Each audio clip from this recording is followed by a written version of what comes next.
Il y a 2 ans, j'avais acheté ma première maison dans laquelle je ne vis plus actuellement. J'étais en train de déballer mes affaires et de m'installer. À l'époque, j'étais célibataire et je vivais seul, mais je m'étais dit qu'il était temps d'acheter une maison. J'avais invité quelques amis pour m'aider à décharger le camion rempli de cartons. Je les ai payés en nourriture car ils ne voulaient pas accepter d'argent. Ils sont restés quelques heures après pour passer du temps ensemble avec moi. Quand mon ami David est allé aux toilettes, il est revenu en disant qu'il avait entendu des bruits venant de l'intérieur des murs et que cela ressemblait à des problèmes de tuyauterie. J'en ai pris note et mes 2 amis sont partis un peu plus tard. Comme c'était un samedi, je suis resté éveillé assez tard sur mon ordinateur portable à regarder Netflix. Cependant, j'entendais des bruits légers comme des coups venant d'au-dessus de moi. C'était étrange car ma chambre est à l'étage. Et la seule chose qui pouvait être au-dessus, c'était le grenier. Je me suis alors souvenu des commentaires de David sur les bruits venant des murs. Je suis allé à la porte du grenier, je l'ai ouverte et j'ai dû prendre une grande inspiration, car j'étais un peu nerveux. J'ai grimpé les escaliers jusqu'au grenier et allumé l'interrupteur. Une lumière jaune très faible s'est allumée, éclairant à peine le grenier. Les bruits dans les murs se sont arrêtés. Alors, j'ai donc imaginé qu'ils ne venaient pas vraiment du grenier. Comme il n'y avait pas encore de carton là-haut, c'était simplement un grand espace vide. Je pouvais clairement voir que personne ne s'y trouvait. Les seules choses présentes dans tout le grenier étaient quelques grandes peintures encadrées appuyées contre l'un des murs.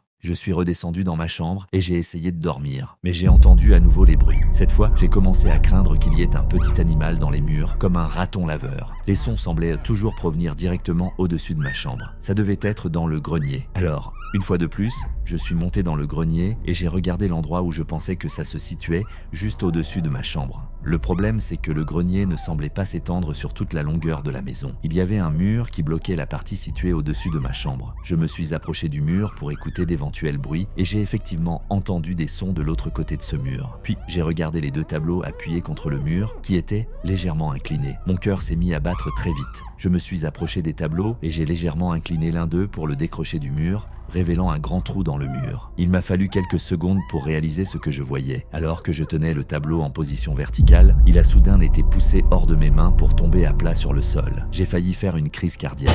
De ce trou est sortie une fille à l'air maladif. Elle semblait droguée, tremblait et faisait des bruits étranges. Puis elle s'est mise à rire de manière terrifiante. Elle s'est agrippée à moi, enfonçant ses ongles dans mes épaules si fort que j'ai crié. Je l'ai repoussée de toutes mes forces. Elle est tombée en arrière dans la pièce secrète et je me suis précipité vers la sortie, refermant la porte du grenier derrière moi. Je me suis enfermé dans ma chambre et j'ai appelé la police, signalant qu'une personne dangereuse et folle était dans mon grenier. Les policiers sont arrivés en moins de 5 minutes. 3 voitures de police se sont garées devant ma maison et au total, 5 agents sont entrés chez moi. 4 d'entre eux sont montés dans le grenier et j'ai entendu une lutte. La fille hurlait comme une créature et on aurait dit qu'elle essayait d'attaquer les policiers, ce qui a conduit à son immobilisation avec un taser. Ils ont finalement réussi à lui passer les menottes et à la sortir du grenier pour l'emmener dans l'une des voitures de police. La fille devait avoir entre 25 et 35 ans, mais comme je l'ai mentionné, elle avait l'air maladif. Pendant que les policiers étaient encore dans la maison, je suis monté dans le grenier pour examiner la pièce secrète. À l'intérieur, il y avait une pile de couvertures, un oreiller sale, beaucoup d'emballages de nourriture et des excréments humains dans un coin. Il semblait que cette fille était restée là-haut pendant un long moment. C'était vraiment un cauchemar de découvrir cela lors de ma première nuit dans ma nouvelle maison. La fille a été emmenée dans un centre psychiatrique à proximité pour recevoir l'aide dont elle avait besoin. Je pensais que cette nuit marquait la fin des événements étranges, mais je me trompais. Quelque temps après, un autre incident m'a glacé le sang. Les précédents propriétaires de la maison étaient un couple âgé. D'après ce que je sais, le mari était décédé de nombreuses années avant que je n'emménage. Et la femme est décédée seulement quelques semaines avant que j'achète la maison. Le fils du couple qui m'a vendu la maison a laissé beaucoup de meubles sur place pour moi. Il n'a pris que ce dont il avait réellement besoin ou envie, ce qui m'a facilité la tâche. Moins de meubles à acheter. J'ai tout de même jeté certains objets démodés sur le trottoir, comme ce vieux fauteuil à bascule qui se trouvait dans le salon. Beaucoup des meubles avaient un aspect vieillot et effrayant que je ne voulais pas garder dans la maison. Un jour, je continuais à nettoyer d'autres parties de la maison et passais la majeure partie de la journée à débarrasser les affaires entassées dans la partie supérieure de la maison. Beaucoup d'objets étaient lourds, donc je faisais des pauses entre chaque tâche, ce qui occupa presque toute ma journée. Je n'avais pas vraiment dormi la nuit précédente, car depuis les événements de cette fille au grenier, je souffrais d'une légère forme d'insomnie qui me frappe certaines nuits. Cette nuit-là, je suis sorti chercher de la nourriture chinoise pour le dîner, car je n'avais plus d'énergie pour cuisiner. Quand je suis revenu, j'ai été troublé de constater constaté que la porte d'entrée était déverrouillée. Je ne savais vraiment pas si j'avais simplement oublié de la verrouiller ou non. J'ai voulu croire que c'était un oubli, mais cela semblait peu probable que j'oublie une chose pareille, surtout avec les récents événements de la fille au grenier. J'ai commencé à allumer toutes les lumières de chaque pièce du rez-de-chaussée. Plus il y avait de lumière, plus je me sentais en sécurité. J'ai ensuite monté les escaliers pour faire de même à l'étage, dans l'espace commun et dans les 3 chambres. Il y avait également un sous-sol dans la maison où je n'étais allé qu'une seule fois jusqu'à présent. Ce n'était pas un grand sous-sol comme on pourrait s'y attendre, mais plutôt un petit espace de rangement où se trouvait la machine à laver et le sèche-linge. Je commençais déjà à me sentir beaucoup plus confiant en me disant